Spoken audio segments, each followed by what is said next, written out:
I'm Kent Barker. I was the Chief of Police for the City of Tualatin. I was the President of the Association 2008-2009.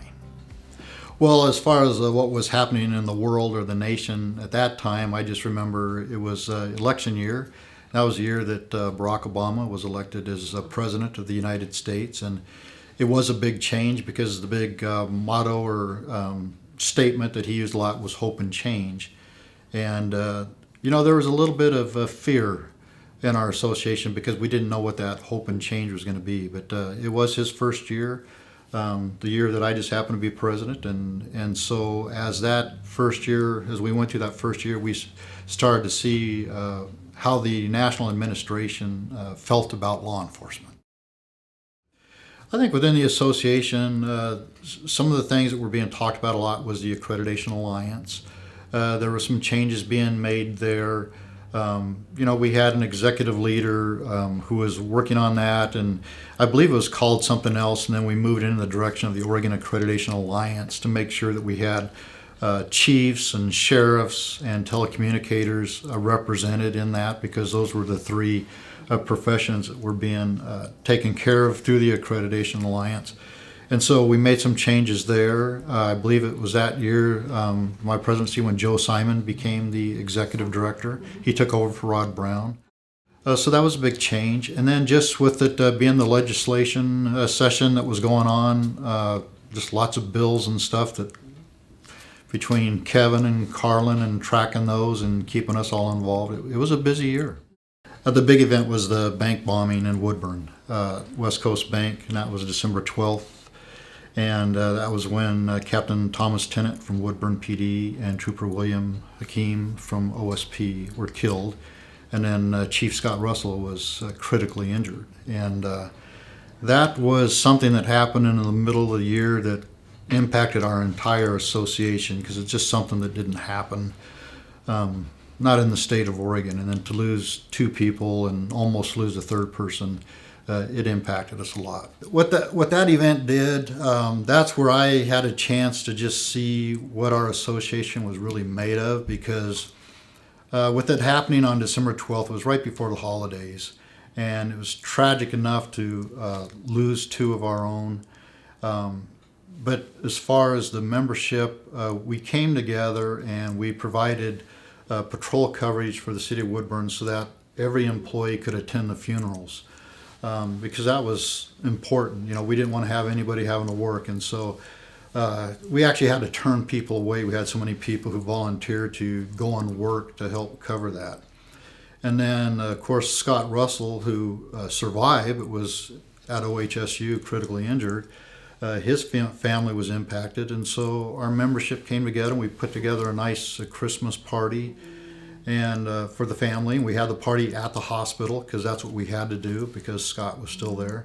But to me, it was that's where I saw the membership, just everybody calling, what can I do, how can I help? And I was really touched by that. I think what helped me the most during my presidency was becoming a better listener, because the state of Oregon is a pretty big state. And when you talk to people as far south as Ashland or Medford or Klamath Falls, or you talk to the guys in Astoria or Seaside or clear out there at Ontario or Baker and LeGrand, it's like we all had a lot of things in common, but there was also a lot of things that was different for us just because of where our agencies were located and the type of resources we had. So I think I became a better listener, and I became more sympathetic to those people who didn't have the resources that maybe our department had or other departments had. And just developing friendships amongst people within the membership, I think just helped me as a leader to realize that you're really not the leader. You're just the guy who introduces the trainers, at the conferences, and it's really the membership who are the leaders because everyone comes together and does their part. So I guess that's how I grew. Oh yeah, so the year that I was president, Dave Nelson was our SACOP representative, and he decided to go on the dark side and become a city manager.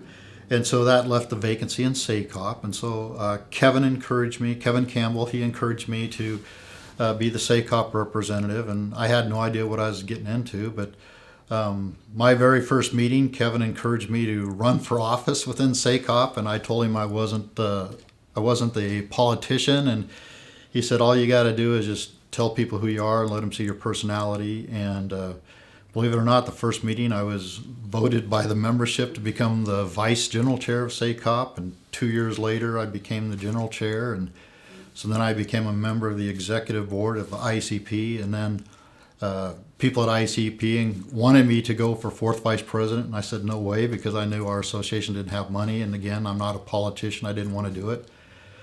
So I ran for vice president at large, and I told everybody I'm pulling out if someone runs against me, and no one ran against me, so I got elected as vice president at large. So I got to spend 5 years on the board with ICP, and man, what an incredible experience that was. I got to meet people I've never met before. I got to go to different international countries and share my experience from a small-sized department like Tualatin, and how that works inside of a great big metropolitan area of the Portland metropolitan area. And I, to this day, have friends all over the nation, all over the world that I met through ICP, and it was just a tremendous experience. We had so many different people from the membership that were on different committees, and the committees, I mean, they chose the committees they wanted to be on, and they did exactly what we needed them to do. If it had to do with labor issues, the labor committee was working on it. If it had to do with the legislative committee, those guys were working on it. They were appearing at the Capitol. They were testifying on different bills and stuff. And to me, I was just impressed, because I would come to the Capitol a couple times and testify, but here'd be someone that came up from Medford or someone that came clear out from the east. And for me, it was just a 45-minute drive, but other guys were driving hours to get up and testify. And that just left a positive impression with me. At the annual banquet, it was when I was leaving and Jay Waterbury was coming in. And it was 4 months after the Woodburn incident. And Scott Russell came. He was in a wheelchair at the time, but he came and gave the invocation before a meal. And to me, that was special. Seeing him the way he was in the hospital, and 4 months later having him join us at the conference in Eugene was very special. My shout out would be to, well, one, all the members, but the people who were on the board at the time. Kevin and Carlin, I mean, they were both outstanding, very helpful to me, because, you know, they kind of help every president to get through the process. But the guys on the board, I mean, Vern Wells was the president prior to me, and he was a class act, you know, for me to follow behind him, and he just became a great mentor to me.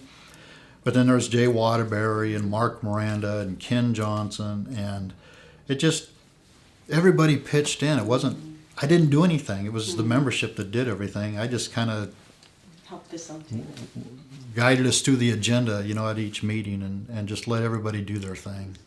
Well, I guess a couple things. One is if you think you're too good and you can't be replaced, it's probably time that you're replaced. That would be one. Two is it's a great profession, and I would just encourage all chiefs to just remember that our reputation, the law enforcement profession, our reputation is based on how chiefs do things and how they run their departments, and so to make sure that they're ethically doing things with good ethics and good morals and treating employees correctly. I guess that's the best encouragement I can give people. Just the other day I was out for breakfast with my wife, and we ran into a young man who had applied for a job in Tualatin, and we didn't hire him. And he was a young man because I knew him because he went to high school with my daughter. And he didn't make it through our process, but I ran into him. I said, "Hey, how are you doing?" He says, "I just got hired by another agency in Oregon." You know, so I gave him a big hug and I just congratulated him. So I guess what I would say is if you want to become a law enforcement officer, don't give up if you don't get hired the first time, because a lot of times it's just about fit, or it could be an agency just has one opening and you're one of 200 people applying. It doesn't mean you're not qualified. It just means that agency thought that this person was a better fit than you. And then just, it's the best career ever. I mean, I have no regrets whatsoever. I mean, I'm glad I'm retired now, but it's the greatest career ever. I think I got to listen to Ken Johnson talk a little bit, and as he said, it's an opportunity for you to serve a community. and you do serve a community. I mean, you're listening to what they're saying, and you want to make sure that people can sleep at night and feel that they're safe sleeping in their home. And you do have an opportunity to save lives, to protect people. You have an opportunity to people who are, maybe at-risk youth, is trying to help them, encourage them to become a good person so they don't live a life or continue down the path that could lead them into prison or somewhere else. And it's a goal and opportunity to really serve and be part of a community.